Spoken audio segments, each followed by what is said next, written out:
Hi, I'm Crisalyn Bonyol and I'm here to talk about cost-based pricing. Cost is commonly defined as sacrificed resource for a particular thing.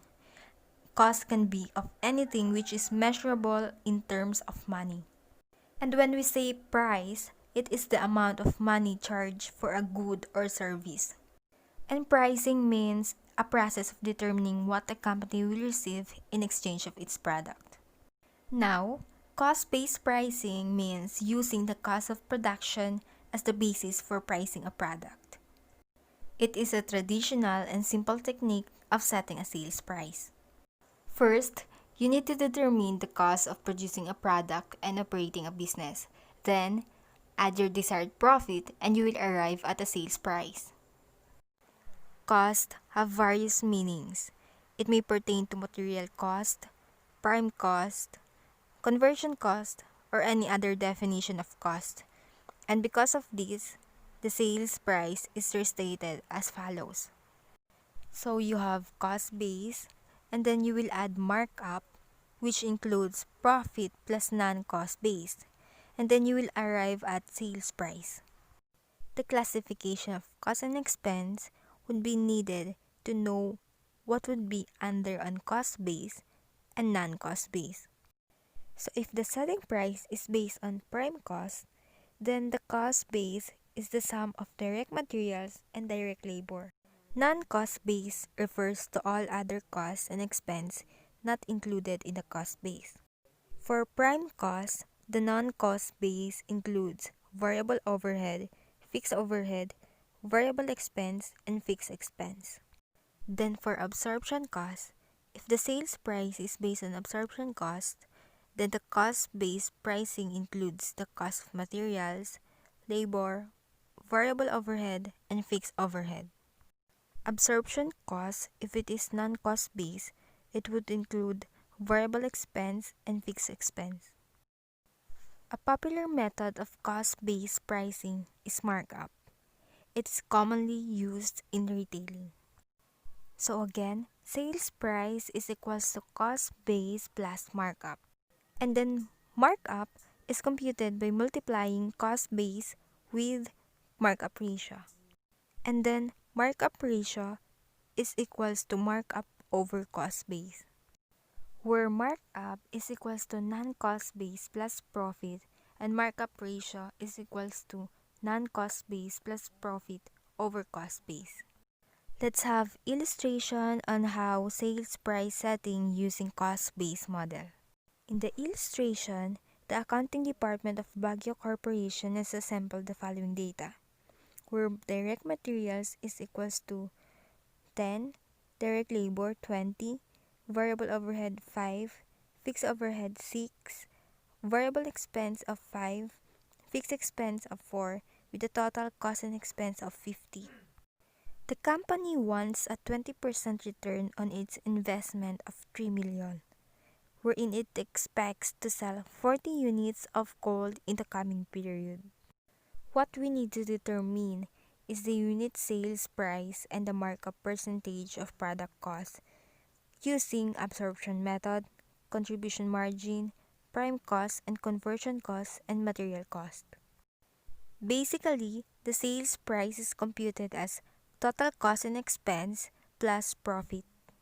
A while ago in the illustration, the company wants a 20% return on its investment of 3 million and it expects to sell 40,000 units of gold in the coming period.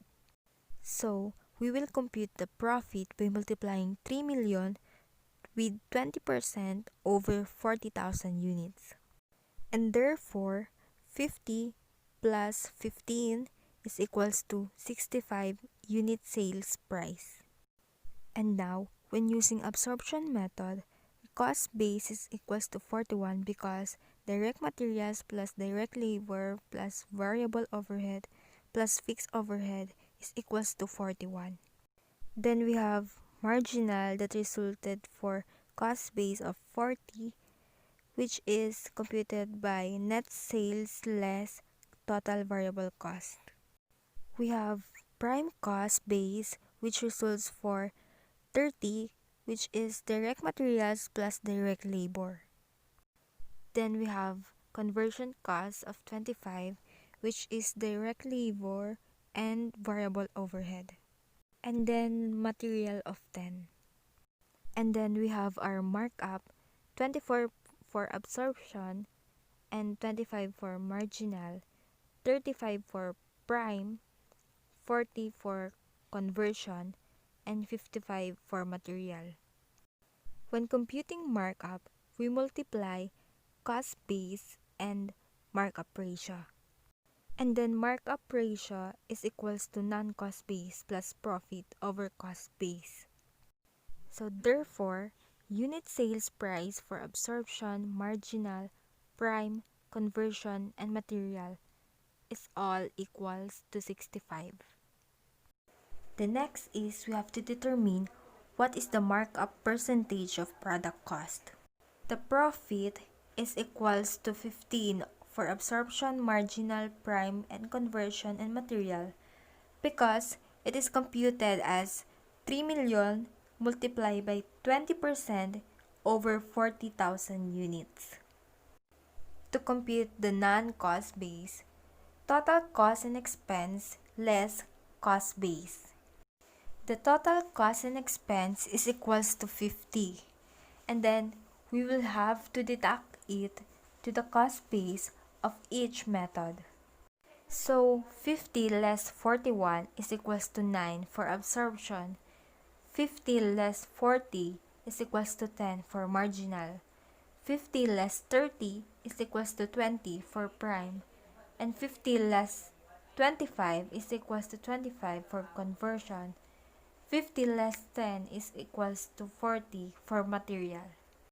And we have markup of 24 for absorption, 25 for marginal, 35 for prime, 40 for conversion, 55 for material.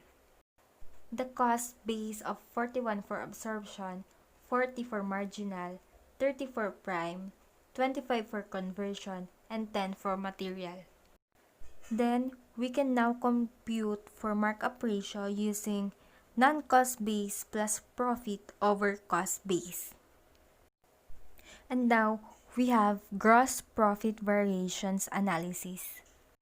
It is used to compare actual data with budgeted data, standard data, previous year data, or base year data. Normally, this involves the sales variance and the cost variance in consideration for the price and volume or quantity factors. Gross profit is the difference of sales and cost of goods sold. A change in gross profit is caused by a change in sales and cost of goods sold. Sales is a factor of number of units sold and sales price. Therefore, a change in sales which cause a change in gross profit is affected by a change in units sold and unit sales price. And then, cost of goods sold is a factor of units sold and unit cost. So therefore, a change in cost which also causes a change in gross profit is affected by a change in units sold and unit cost price.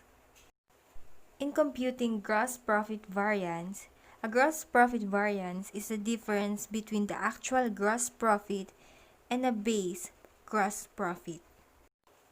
Normally, the base gross profit is the gross profit in the last year.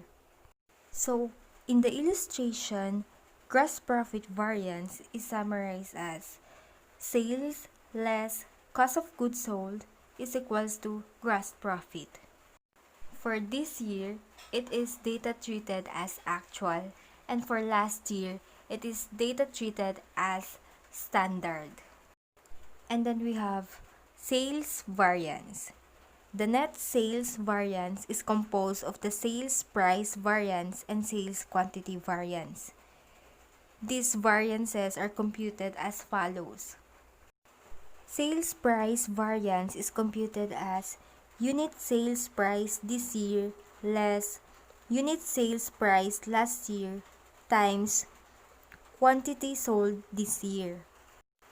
And then we have sales quantity variance. it is computed as quantity sold this year less quantity sold last year times unit sales price last year. In sales price variance, it would result for a change in unit sales price times quantity sold this year. Sales quantity variance would result for a change in quantity times unit sales price last year. And then we have cost of sales variance. The net cost variance is composed of cost price variance and cost quantity variance. These variances are computed as follows. Cost price variance is computed as unit cost price this year less unit cost price last year multiplied by quantity sold this year. And then we have cost quantity variance, which is computed as quantity sold this year less quantity sold last year multiplied by unit cost price last year. For cost price variance, it would result for a change of unit cost price multiplied by quantity sold this year. And then for cost quantity variance, it would result for a change in quantity multiplied by unit cost price. This topic of variances will be elaborated furthermore by the next reporter. That's all. Thank you.